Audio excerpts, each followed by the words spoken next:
Good morning, friends. Again, what a joy to come and share the greatest message out of the greatest book of the world, the Bible.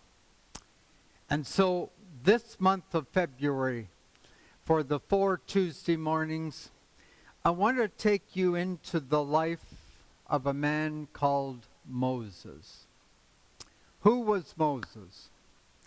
Well, you can read in the first chapter of Exodus how that God miraculously saved his life when Pharaoh was at that time killing all the male babies, and how that God directed it that his own mom would be able to raise him in that climate and have the royal palace pay for that and pay for his life and give him an understanding of the Egyptian background and education.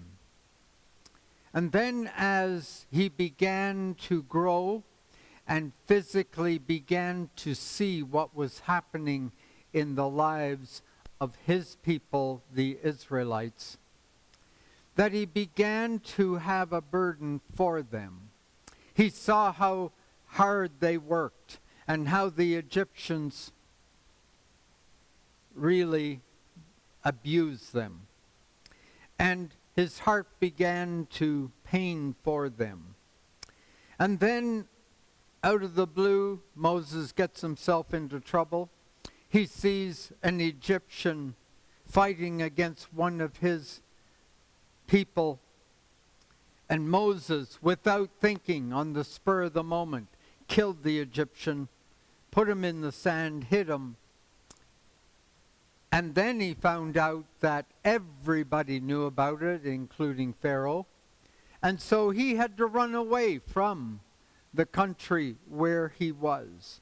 And he had to go and live in the desert with his with a friend by the name of Laban, who was the high priest. And there God put him out in the desert as a shepherd with Laban's flock of sheep.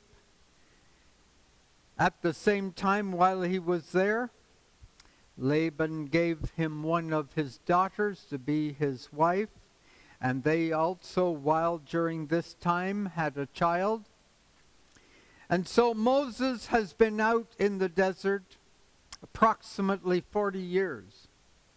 And out of the blue, what a beautiful story, Exodus chapter 3. God appears to Moses. And he shocks him. He gets his attention by putting a tree on fire. And the tree kept burning. It wasn't dying. It was burning. And out of that tree came the message to Moses. God called him by his name. He said, "Moses, Moses." And then God began a brand new plan in the life of Moses. He began to tell him what was his mission for him. You see, God has a mission for all of us. Doesn't matter what our situation is. Doesn't matter what we think. God has a plan. He has a mission for every one of us. And so God calls Moses. And he begins to tell him what he wants him to do in chapter 3 of Exodus, the first 10 verses. And basically, resume those 10 verses. He said to Moses, "I have chosen you. You're going to go to Pharaoh, and you're going to tell him that you are leading the Israelites out of Egypt to the promised land that I have already ordered and ordained and have planned for all my people, Israel, to go to. That it will be their home, their land." And all of this news, all of this understanding into Moses' life, wow. And naturally, Moses had a reaction. Now, many people in their commentaries will write that Moses was having a good life. He had everything he needed. And why should he mess that up? Why should he go elsewhere? Why should he even entertain what God was going to tell him to do? Well, friends, when you say to Jesus Christ, "Come and be my Lord, my Savior, my leader," you have given up your rights. Oh, I know it sounds terrible, but you have given up your rights because you've said, "God, I am yours now. You come and take my life and lead me and show me your path, because I am now your apprentice." And so, with all that news, Moses gets excited, but in a negative way. He gets all bothered because, wow, why would you call me, God, to do it?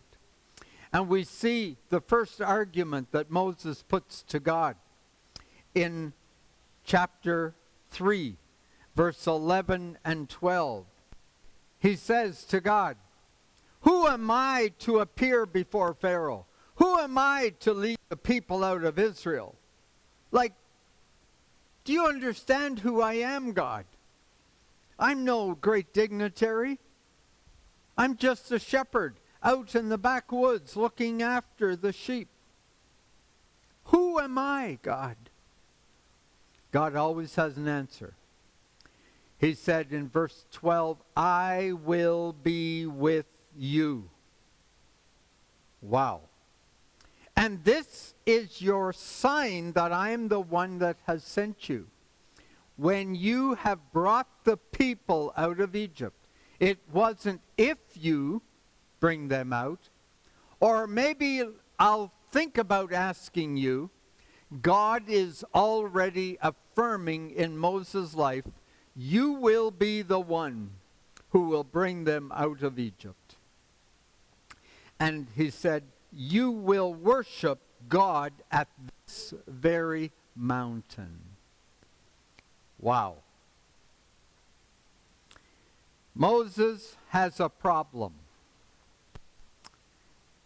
He doesn't want to get involved. But I want to warn you today in a positive way. When you hand your life over to God, you have no more power of decision. Oh yes, we use our head. God gave us brains. He gave us understanding how to work that plan out.